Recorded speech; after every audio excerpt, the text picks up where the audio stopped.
السلام علیکم۔ یہ فارورڈ پبلک اسکول کی ای لرننگ کلاس ہے اور میں آپ کی اسلامیات کی ٹیچر فاخرہ کمل۔ بچوں، آپ جانتے ہیں کہ ہمارے نئے تعلیمی سال کا آغاز ہو چکا ہے۔ بچوں، اس سے پہلے لیکچر میں ہم نے سورۃ الانفال رکوع نمبر 1 کی پڑھائی اور وضاحت مکمل کی۔ بچوں، آج ہم سورۃ الانفال رکوع نمبر 2 کی پڑھائی اور وضاحت کریں گے۔ بچوں، اس رکوع میں 11 تا 19 آیات ہیں۔ آئیں بچوں، رکوع نمبر 2 کی تلاوت شروع کرتے ہیں۔ بچوں، رکوع نمبر 2 کی پڑھائی کے لیے آپ اپنی کتاب کا صفحہ نمبر 4 کھول لیں۔ اعوذ باللہ من الشیطان الرجیم، بسم اللہ الرحمن الرحیم۔ جب یغشیکم تم پر طاری کر دی النعاسا اونگ نیند امنتم منہ تسکین اس سے وینزل اور نازل کیا علیکم تم پر من السماء آسمان سے ماء پانی لیطہرکم تاکہ تمہیں پاک کر دے بھی اس سے ویذہبا اور دور کر دے عنکم تم سے رجز الشیطان شیطانی نجاست کو ولیربطا تاکہ مضبوط کر دے علی قلوبکم تمہارے دل ویثبتا اور جما دے بہ الاقدام اس سے قدم۔ بچوں، اس آیت کا بامحاورہ ترجمہ ہے کہ جب اس نے تمہاری تسکین کے لیے اپنی طرف سے تمہیں نیند کی چادر اڑا دی۔ کس نے نیند کی چادر اڑا دی؟ اللہ تعالیٰ نے۔ اور کن پر؟ مجاہدین پر، جو کفار سے جنگ بدر کے ٹائم پر جنگ کے لیے تیار تھے۔ اور بچوں، آگے اللہ تعالیٰ فرما رہے ہیں اور تم پر آسمان سے پانی برسا دیا، یعنی بارش برسا دی کہ تم کو اس سے نہلا کر پاک کر دے اور شیطانی نجاست کو تم سے دور کر دے، اور اس لیے بھی کہ تمہارے دلوں کو مضبوط کر دے اور اس سے تمہارے پاؤں جمائے رکھے۔ بچوں، اس آیت کا پس منظر یہ ہے کہ جب کفار یعنی ابو جہل کا لشکر میدان بدر میں پہلے پہنچ گئے تو انہوں نے موزوں جگہ یعنی اچھی جگہ اپنے خیمے نصب کر لیے، جنگ کے لیے اپنے خیمے نصب کر لیے یعنی لگا لیے، اور پانی پر بھی قبضہ کر لیا۔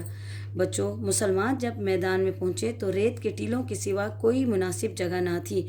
بچوں، ٹیلوں کا مطلب ہے جو ریت کے چھوٹے چھوٹے پہاڑ ہوتے ہیں، چاروں ناچار یعنی مجبور ہو کر، کیونکہ اس کے سوا مسلمانوں کے پاس کوئی راستہ نہ تھا، اس لیے بچوں مسلمانوں نے وہیں خیمے لگا لیے۔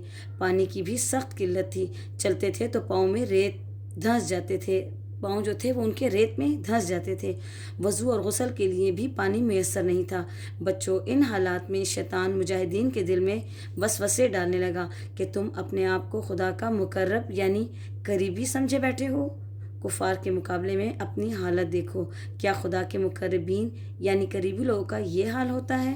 بچوں، چونکہ اللہ تعالیٰ نے حضرت محمد صلی اللہ علیہ وسلم کی مدد کی دعا قبول فرمائی تھی، جو کہ ہم نے رکوع نمبر 1 میں پڑھا تھا کہ حضور صلی اللہ علیہ وسلم نے اپنے مجاہدین کے لیے اور اپنے لیے اللہ تعالیٰ سے مدد کے لیے دعا طلب کی تھی، اس لیے نہ صرف اللہ تعالیٰ نے 1000 فرشتے مدد کے لیے بھیجے، بلکہ اللہ تعالیٰ نے ان پر مزید انعامات یہ فرمائے کہ سب سے پہلے بچوں اللہ تعالیٰ نے ان کے اوپر بارش برسائی۔ بارش برسانے کی وجہ سے بچوں کیا ہوا کہ موسم خوشگوار ہو گیا، اور مسلمانوں نے وضو اور غسل کر کے اپنے آپ کو پاک صاف کیا اور تالاب بنا بنا کر پانی بھی جمع کر لیا۔ اس طرح پانی کی قلت دور ہو گئی۔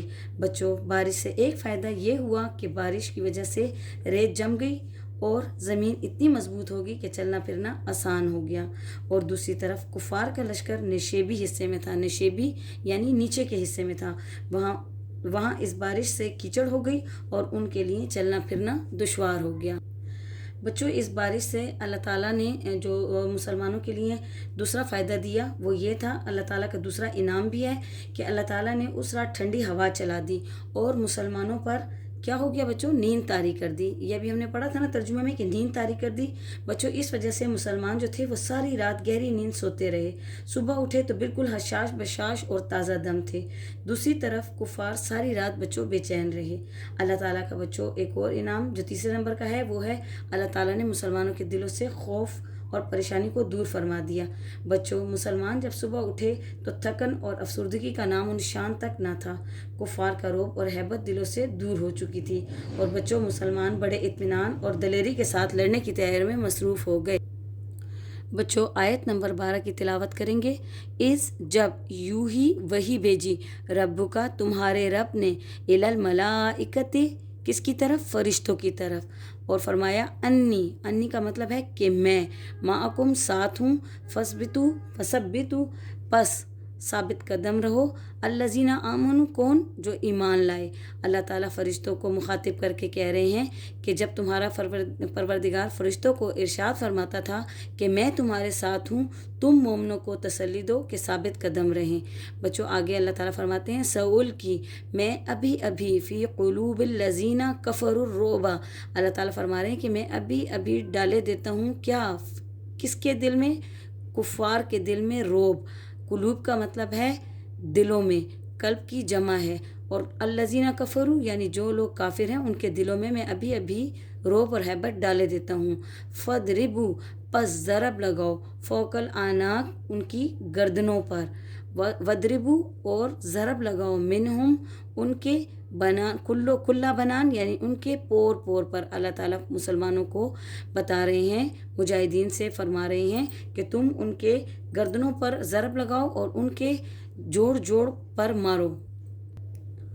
اگلی آیت میں بچوں اللہ تعالیٰ فرماتے ہیں ذالکا یہ بِأَنَّهُمْ اس لیے کہ شاق اللہ و رسولہ انہوں نے مخالفت کی اللہ کی، یعنی اللہ تعالیٰ نے یہ جو ان کو سزا دی ہے اس کی وجہ کیا تھی؟ ان کے گردنوں پر اور ان کے جوڑ پر مارنے کو کیوں کہا؟ کیونکہ انہوں نے اللہ اور اس کے رسول کی مخالفت کی۔ وَمَن يُشَاقِقِ اللَّهَ وَرَسُولَهُ اور جو مخالفت کرتا ہے اللہ اور اس کے رسول کی، فَإِنَّ اللَّهَ تو بے شک اللہ شدید العقاب سخت عذاب دینے والا ہے۔ بچوں اللہ تعالیٰ فرما رہے ہیں کہ یہ جو سزا ان کو ملی تھی اس کی وجہ یہ تھی کہ انہوں نے اللہ اور اس کے رسول کی مخالفت کی، تو جو اللہ اور اس کے رسول کی مخالفت کرے گا تو اللہ تعالیٰ سخت عذاب دینے والا ہے۔ بچوں اس آیت میں اللہ تعالیٰ فرما رہے ہیں کفار سے ذالکم فذوقوہ تو پس تم چکھو، اب کافروں سے فرما رہے ہیں کہ تم چکھو، وَأَنَّ اور یہ للکافرین اور کافروں کے لیے عذاب النار دوزخ کا عذاب بھی تیار ہے۔ بچوں اس کا بامحاورہ ترجمہ ہے، اللہ تعالیٰ فرماتے ہیں یہ مزہ تو یہاں چکھو، یعنی یہ جو مسلمان کفار کو قتل کر رہے ہیں ان کا یہ مزہ اللہ تعالیٰ کہہ رہے ہیں کہ ابھی اس دنیا میں چکھو، یہ جانے رہو کہ کافروں کے لیے آخرت میں بھی دوزخ کا عذاب تیار ہے۔ آیت نمبر 15 کی تلاوت کریں گے۔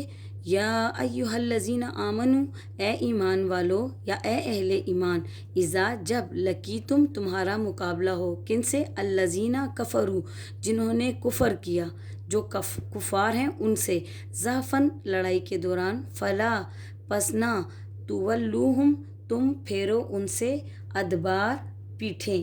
اللہ تعالیٰ فرماتے ہیں کہ اے اہل ایمان جب میدان جنگ میں کفار سے تمہارا مقابلہ ہو تو ان سے پیٹ نہ پھرنا۔ بچوں اس آیت کی تشریح یہاں مجاہدین اسلام کو حکم دیا جا رہا ہے کہ جب تم دین حق کے دشمنوں سے لڑو تو شجاعت اور بہادری کے ساتھ ان کے سامنے ڈٹے رہو، اور اللہ تعالیٰ کی تائید اور نصرت تمہارے ساتھ ہے۔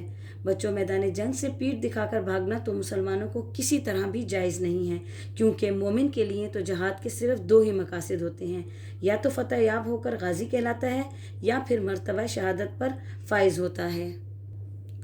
آیت نمبر 16 وَمَن يُوَلِّهِمْ اور جو کوئی ان سے پھیرے گا، یومئذ اس دن، دُبُرَہُ پیٹھ اپنی، الا سوائے، متحرفا لقتال جنگی چال کے طور پر، اور متحیزا الی فئۃ لڑائی کے لیے پلٹ کر جماعت کی طرف جانا اور دوبارہ حملہ کرنا، فقط پس وہ باء گرفتار ہوا، بغضب من اللہ کس میں؟ اللہ تعالیٰ کے غضب میں گرفتار ہوا، ومأواہ اور ٹھکانہ اس کا جہنم ہے، وبئس اور بہت برا مسیر ٹھکانہ۔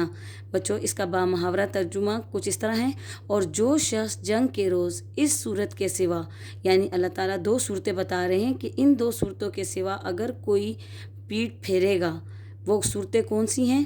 لڑائی کے لیے کنارے چلے یعنی حکمت عملی سے دشمن کو مارے، یا اپنی فوج میں جا ملنا چاہے، ان سے پیٹھ پھیرے گا تو سمجھو کہ وہ خدا کے غضب میں گرفتار ہو گیا، اور اس کا ٹھکانہ دوزخ ہے اور وہ بہت ہی بری جگہ ہے۔ بچوں اس آیت کی تشریح کچھ اس طرح ہے کہ بچوں صرف ایسی صورت میں میدان جنگ میں پیٹھ پھیر کر جانے کی اجازت ہے کہ کوئی چال چلنی ہو یا کسی اور سمت سے حملہ کرنا ہو یا نئی جماعت کے ساتھ مل کر حملہ کرنا ہو یا کسی طرح دشمن کو دھوکہ دینا مقصود ہو تو میدان جنگ سے باہر نکلا جا سکتا ہے۔ اگر اس کے علاوہ جنگ کے میدان سے آپ باہر گئے تو کیا ہوگا؟ اللہ کے غضب کا شکار ہوں گے۔ بچوں میدان جنگ سے فرار کو حضور کریم نبی صلی اللہ علیہ وآلہ وسلم نے اکبر الکبائر یعنی بڑے گناہوں میں سے ایک گناہ فرمایا ہے۔ قرآن حکیم میں اللہ تعالیٰ فرماتے ہیں جو شخص جنگ کے روز ان سے پیٹھ پھیرے گا تو خدا کے غضب میں گرفتار ہوگا اور اس کا ٹھکانہ جہنم ہے اور وہ بہت بری جگہ ہے۔ آیت نمبر 17 فلم پس نہیں تقتلوہم تم نے قتل کیا ولکن اللہ بلکہ اللہ نے قتلہم قتل کیا ان کو وما اور نہیں رمیتا تو نے پھینکی اس جب رمیتا تو نے پھینکی ولکن اللہ بلکہ اللہ نے رما اللہ نے پھینکی ولیبلی المؤمنین اور تاکہ آزما لے مومنوں کو منہ بلاءً اس سے بلاءً کا مطلب ہے آزمائش حسنا اچھی طرح ان اللہ بے شک اللہ سمیع سننے والا علیم اور جاننے والا ہے۔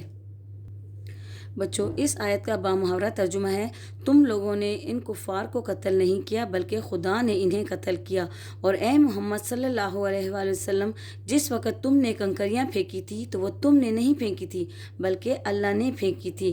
اس سے یہ غرض تھی کہ مومنوں کو اپنے احسانوں سے اچھی طرح آزما لے، بے شک خدا سنتا جانتا ہے۔ بچوں اس آیت کی تشریح ہے جنگ بدر میں بالکل مایوسی اور ناامیدی کے عالم میں، یعنی مسلمانوں کی تعداد کم تھی اور کفار کی تعداد زیادہ تھی۔ یہ عظیم فتح مسلمانوں کو حاصل ہوئی۔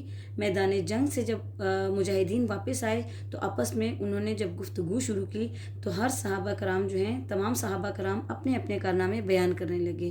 بچوں اس پر یہ آیت نازل ہوئی۔ اس آیت میں اللہ تعالیٰ ان کو ہدایت دے رہے ہیں کہ اپنی صحیح کا مطلب ہوتا ہے کوشش، اپنی صحیح اور عمل پر ناز نہ کرو۔ یہ جو کچھ ہوا وہ صرف تمہاری محنت اور کوشش کا نتیجہ نہیں، یعنی یہ جو فتح تمہیں ملی ہے یہ صرف تمہاری محنت کا نتیجہ نہیں ہے بلکہ خالص اللہ تعالیٰ کی نصرت و امداد یعنی اللہ کی مدد کا نتیجہ ہے۔ بچوں جنگ جو ہے وہ تیروں اور تلواروں اور تعداد سے نہیں جیتی جاتی بلکہ نصرت الہی سے جیتی جاتی ہے، یعنی اللہ تعالیٰ کی مدد ان کے ساتھ تھی تبھی ان کو فتح نصیب ہوئی۔ جو دشمن تمہارے ہاتھوں قتل ہوئے در حقیقت ان کو تم نے نہیں بلکہ اللہ تعالیٰ نے قتل کیا ہے۔ اسی طرح رسول کریم صلی اللہ علیہ وآلہ وسلم کو مخاطب کر کے ارشاد فرمایا کہ یہ مٹھی بھر کنکریاں جو آپ نے پھینکی وہ در حقیقت آپ نے نہیں بلکہ اللہ نے پھینکی تھی۔ بچوں بدر میں دوران جنگ حضور صلی اللہ علیہ وآلہ وسلم نے اللہ کے حکم سے کنکریوں کی ایک مٹھی بھری اور کفار کے لشکر کی طرف پھینک دی۔ بچوں لشکر بہت بڑا تھا مگر ایک مٹھی ریت تمام کافروں کی آنکھوں میں چلی گئی اور وہ دیکھنے سے معذور ہو گئے اور گھبرا کر بھاگ گئے۔ بچوں یہ وہ موعظہ ہے جو غزوہ بدر کے موقع پر حضور صلی اللہ علیہ وآلہ وسلم کو اللہ نے عنایت فرمایا۔ آگے بچوں اللہ فرماتے ہیں کہ یہ عظیم فتح ہم نے اس لیے دی کہ مومنین کو ان کی محنت کا پورا صلہ دے دے اور ہم ان کو آزمانا چاہتے تھے کہ یہ لوگ اس کو ہمارا انعام سمجھ کر شکر گزار ہوتے ہیں یا اس کو اپنی ذاتی قابلیت کا اثر سمجھ کر فخر و ناز میں مبتلا ہو جاتے ہیں، یعنی کہیں ان مومنین کے دل میں صرف یہی بات نہ ہو کہ یہ ہماری کوشش کا نتیجہ ہے اور اپنے عمل کو اس وجہ سے کہیں برباد نہ کر دیں۔ آیت نمبر 18 ذالکم وان اللہ یہ اور بے شک اللہ موہن کمزور کرنے والا ہے کئی دل کافرین کافروں کی چال کو۔ بات یہ ہے کہ کچھ شک نہیں کہ خدا کافروں کی تدبیر کو کمزور کر دینے والا ہے۔ ان تستفتحوا اگر تم چاہتے ہو فقط پس تحقیق جاءکم آ چکی تمہارے پاس جاءکم الفتح آ چکی تمہارے پاس فتح وان اور اگر تنتہوا تم باز آ جاؤ فہوا پس وہ خیرن بہتر ہے لکم تمہارے لیے وان اور اگر تعودوا دوبارہ کرو گے نعود ہم دوبارہ کریں گے ولن تغنی ہرگز نہیں کام آئے گی عنکم تمہارے فئتکم جماعت یا گروہ